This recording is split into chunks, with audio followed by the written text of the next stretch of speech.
Uma ginasta que veio do fundão de Guarulhos, uma skatista que saiu do interior do Maranhão. O Brasil move o olhar em direção a Tóquio e presta atenção em atletas que não saíram dos grandes centros, mas estão ganhando medalhas, especialmente as mulheres com grandes conquistas. Mas o país ainda sofre com a pandemia e com um governo que ameaça a saúde, os empregos e a democracia. Eu sou Rodrigo Viana e esse é o Tempero da Notícia, que está começando agora.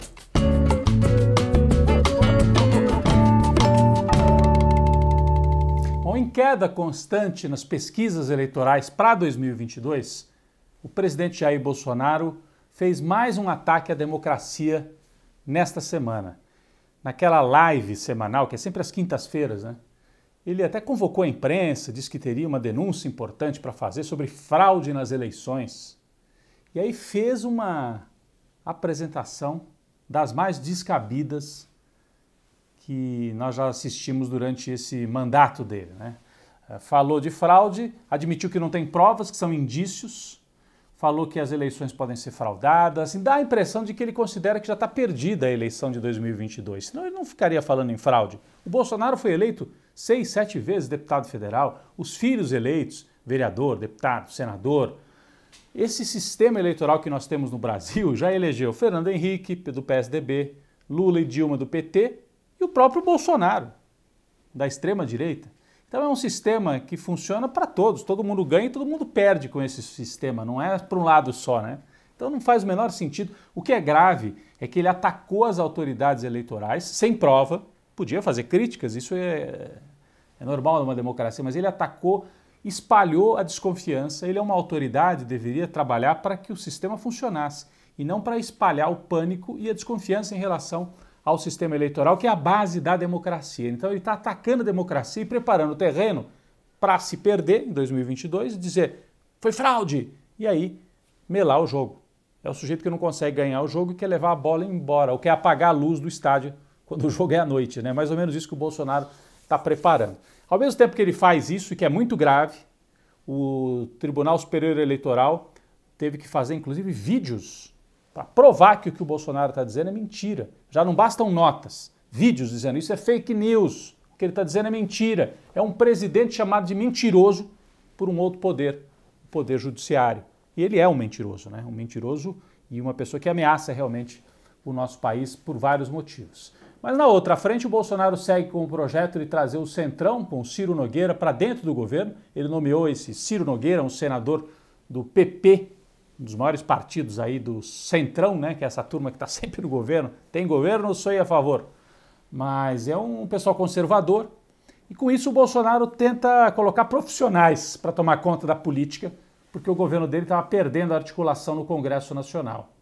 Ele consegue com isso provavelmente barrar o impeachment. Apesar da popularidade em baixa, mais pesquisas esta semana mostraram que ele tem aí o apoio de 25%, no máximo 30% dos brasileiros. Mas com esse apoio e com essa aliança com o Centrão, ele consegue barrar o impeachment. E o Bolsonaro também começa a vender a seguinte ideia, olha, fiquem comigo, eu sou o único que pode barrar o PT. E a esquerda, essa esquerda comunista, né, ele fica espalhando esse pânico. Com isso ele tenta frear o crescimento da chamada terceira via, que seriam esses candidatos aí liberais, de partidos tradicionais, dizendo não vão para esse lado não, fiquem comigo, senão vai dar Lula. Todos os sinais de que ele mesmo acha que está ficando complicado para ele o jogo, né? E tem muitos motivos mesmo para as pessoas estarem de mau humor com o governo. O principal motivo é a pandemia. Olha, esta semana vários relatos de pessoas que precisavam tomar a segunda dose da vacina em vários estados e a segunda dose sumiu. Relatos aqui, por exemplo, nós temos de um jornalista do site Viu Mundo, que foi a vários endereços, tem aqui a mensagem dele na rede social, foi a vários endereços e não conseguia encontrar as doses. Ele escreveu o seguinte, 748 mil paulistas não tomaram a segunda dose, ou seja, tomaram a primeira e não tomaram a segunda, quase 1 milhão de pessoas.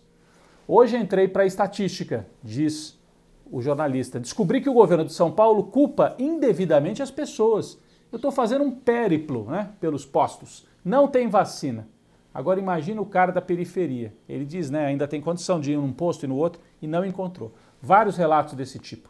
Então esse é um motivo para mau humor. E o país, né, além da questão da pandemia, um desmonte completo e uma imagem muito triste essa semana, o incêndio na Cinemateca Brasileira, um dos principais arquivos da cultura do Brasil, o abandono completo pelo governo Bolsonaro, que acabou com o Ministério da Cultura, colocou aí no lugar secretários completamente desqualificados, a Regina Duarte, aquele Valim, que fazia discurso nazista, e agora esse aí que é um ex-ator de Malhação, Mário Frias, outro desqualificado, e parece que é um projeto, deixar pegar fogo na Cinemateca. Queimaram provavelmente centenas de filmes históricos, ali era um arquivo de filmes desde o século XIX, filmes que foram mesmo para o circuito comercial e às vezes registros de família, naquela época que pouca gente tinha uma câmera, né, para filmar, são registros, imagens em movimento do cotidiano das pessoas, tudo isso ficava lá guardado na Cinemateca.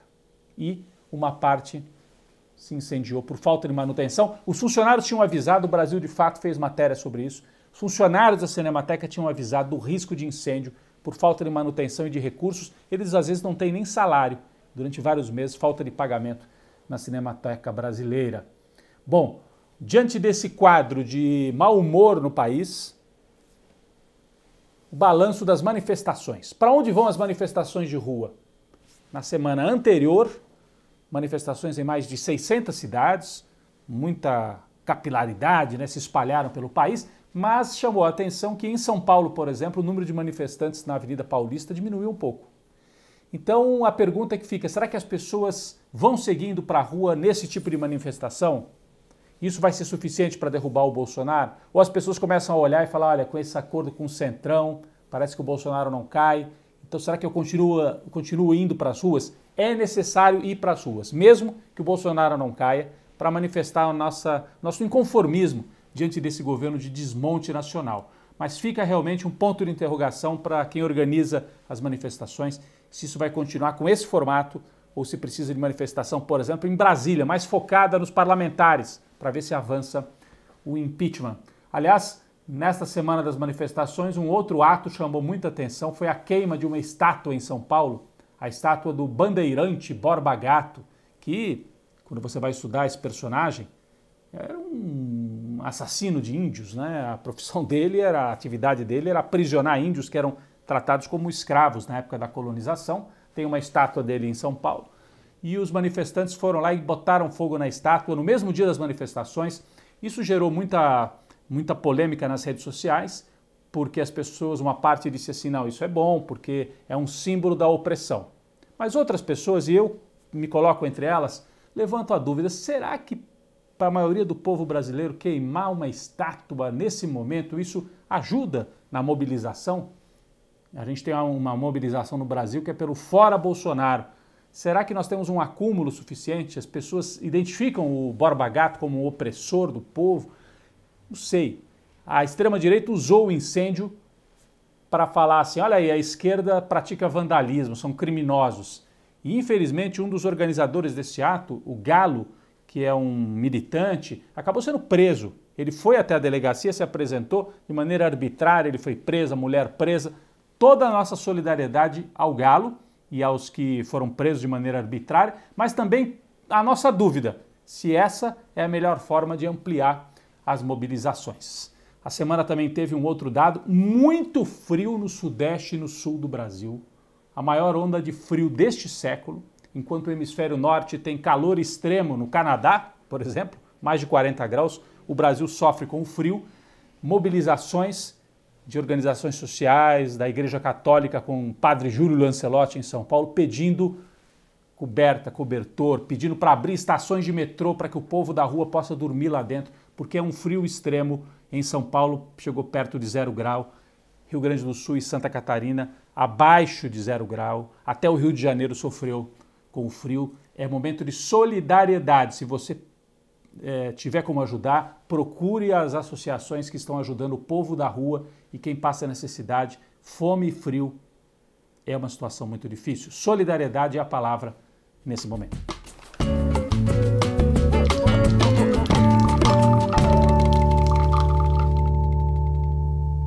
Nosso cafezinho essa semana vai para os atletas brasileiros e as atletas brasileiras que estão fazendo bonito lá em Tóquio. A gente está acompanhando as Olimpíadas e atletas de fora dos grandes centros de treinamento, muitas vezes. Por exemplo, no surf, Ítalo Ferreira, que veio de Bahia Formosa, uma pequena cidade lá no Rio Grande do Norte.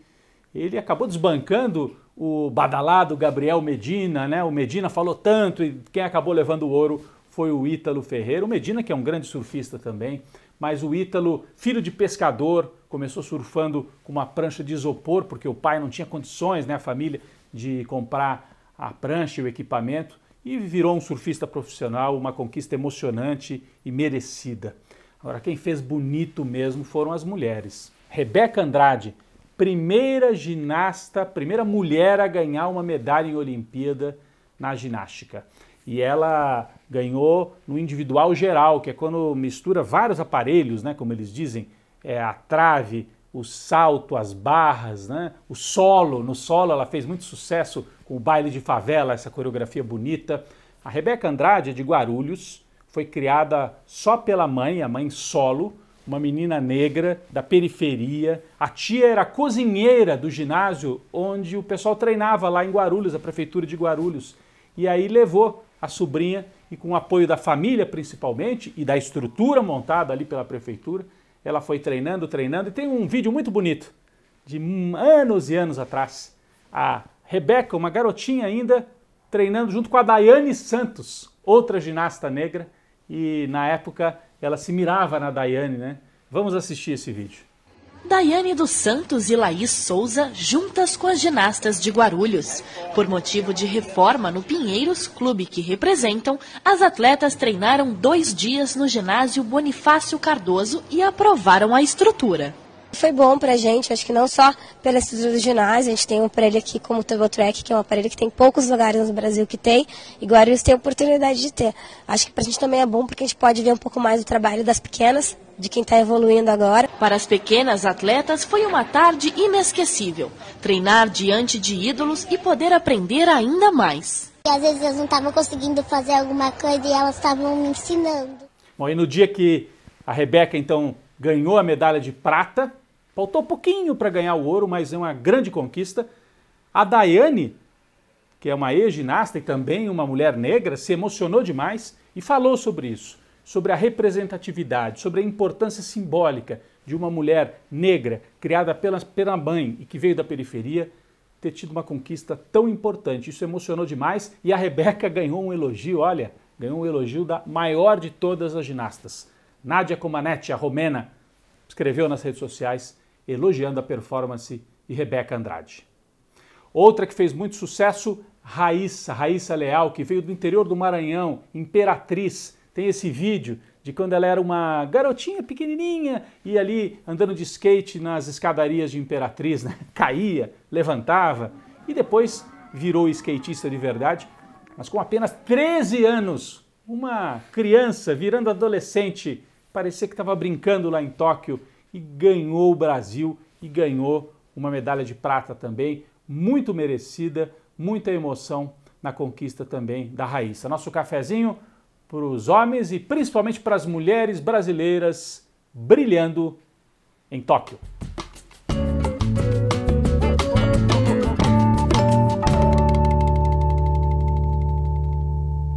Bom, a nossa dica na sobremesa esta semana é um novo podcast semanal produzido pelo Brasil de Fato, o podcast 3x4. Bom, e quem são os três que vão fazer um debate sobre os temas da política e da economia no Brasil? Carol Proner, que é uma jurista, uma das principais vozes na denúncia da Lava Jato, é da Associação Brasileira dos Juristas pela Democracia e professora de Direito na Universidade Federal do Rio de Janeiro. Então a Carol Proner, a Juliane Furno, que é cientista social, é economista, né, tem formação, doutorado em economia e sabe traduzir muito bem esse vocabulário e os temas da economia para uma linguagem mais popular. Então, Carol Proner, Juliane Furno e Zé Dirceu, uma liderança histórica do PT, vem lá dos anos 60 no movimento estudantil, depois ajudou a fundar o Partido dos Trabalhadores, foi ministro do Lula. Então os três vão estar juntos toda semana nesse podcast, o 3x4. Zé Dirceu, Carol Proner, Juliane Furno, 3x4, porque o quarto elemento é o coordenador do podcast, que é o jornalista Igor Felipe, toda semana com o debate e também com algumas sessões fixas. Fica a dica para você de sobremesa. Toda semana dá uma passadinha pelo 3x4 podcast que você acompanha no Spotify e em outras plataformas pelo Brasil. É a nossa sobremesa desta semana.